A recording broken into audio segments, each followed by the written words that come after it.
कब हुआ था? तो 21 अप्रैल 1526 को। और किसके किसके बीच हुआ था? तो इब्राहिम लोदी और बाबर के बीच में। पानीपत का युद्ध प्रथम कब हुआ था? तो 21 अप्रैल 1926 को। किसके किसके बीच? इब्राहिम लोदी और बाबर के बीच। क्या देख रहे हैं आप? कंपटीशन की तैयारी करने वाले छात्रों की जीवन जो है 10/10 की उम्र में आधी रहती है। हर शाम दोस्तों की जगह एसएससी की किताब और सवालों के साथ गुजर जाती हैं।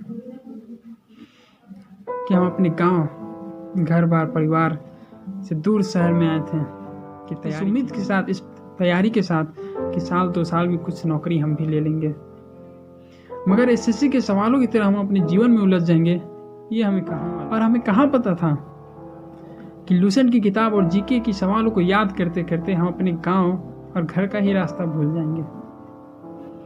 हम अकेले थे, मगर परिवार के न जाने कितने उम्मीद और सपने हमारे साथ शहर में आए थे। हमें क्या मालूम था कि एक दुश्मन हमारा पहले से ही बना है शहर में।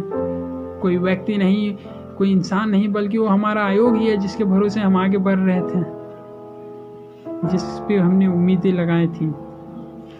हमारे तमाम सपनों को चकनाचूर कर देने वाला, हाँ, वही आयोग जिसे की लापरवाही का कोई जवाब नहीं। हाँ, वही आयोग जिसकी लापरवाही का आलम यह है कि कब परीक्षा होगी, कब भर्ती ली जाएगी, और जो परीक्षा निकाल लिए है उनको कब नियुक्त किया जाएगा, इस बात का खुद उसे पता नहीं। हम छात्र हैं, हर दिन तैयारी करते हैं और बस इंतजार तो इस चीज़ का रहता है कि कब एडमिट कार्ड आएगी। जितना हम अपनी असफलताओं से नहीं ना हारते हैं, उतना तो आयोग की लापरवाही से हार जाते हैं। आयोग की लापरवाही, कदाचार और पेपर के आउट होने से हार जाते हैं। और तुम्हारे नॉर्मलाइजेशन के प्रोसेस ने तो हमारे हौसलों को तोड़ रखा है। कि हारे नहीं हैं हम, कि हमारे चेहरों पे ये उदासी हार की नहीं है, बल्कि बीतता वक्त, बढ़ती उम्र और कुछ जिम्मेदारियों ने चिंतित कर दिया हमें।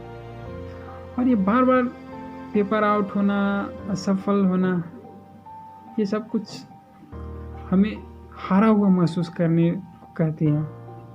बार बार ये कहती हैं तुम फेलियर हो, एक फेल स्टूडेंट हो। मगर इस फेलियर में कहीं ना कहीं तो आपके आयोग का भी हाथ है, जिसने न जाने कितने सपनों को चकनाचूर कर दिया, और न जाने या कहें कि वो आप कातिल है कई बच्चों के सपनों का। हारे तो हम अब भी नहीं हैं और न हारेंगे। तुम्हें तोड़ने का दमखम रहते हैं। और हमें मजबूर ना करो कि हम अपना छात्र का पेशा बदल कर क्रांतिकारी का रूप धारण कर लें। नहीं तो तुम्हारी सत्ता और नींद दोनों हिला के रख देंगे। ये दावा है हमारा। कि किस चीज़ के लिए, किस चीज़ के लिए हम प्रोटेस्ट करें, तुमसे बार बार ट्विटर पे टैग करें। ये तो पॉलिटिक्स का काम है साहब, ये छात्रों का काम कहाँ है बार बार टैग करना। मगर तुमने हमें इस तरह मजबूर कर दिया है, बार बार टैग कर रहे हैं हम तुमको। कि किस चीज़ के लिए टैग करें तुमको?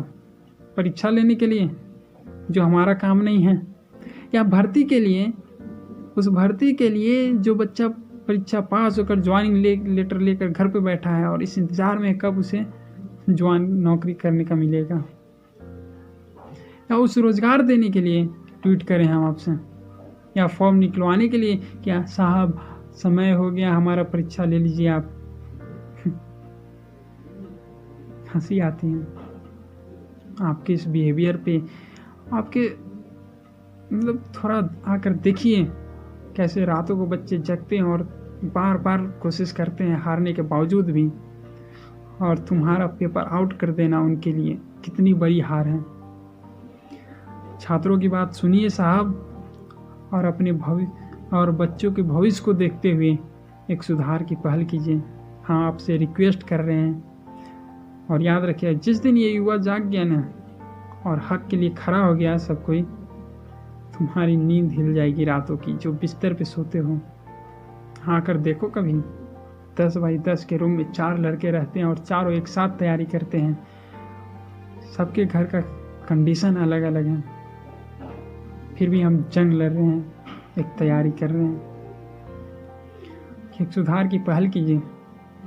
और आप सभी से कह रहे हैं, हाथ जोड़ कर विनती है हमारा आप सबसे कि 25 फरवरी को इतना ट्वीट करिए ना कि ऊपर से ऊपर के अधिकारी तक ट्वीट को देख सके और इससे कानों में बात जा सके कि हाँ हमें क्या करना चाहिए, वो कुछ डिसीजन ले। ठीक है, बाकी रोजगार दो मोदी, इस चीज़ को ट्वीट करिए। धन्यवाद, थैंक यू।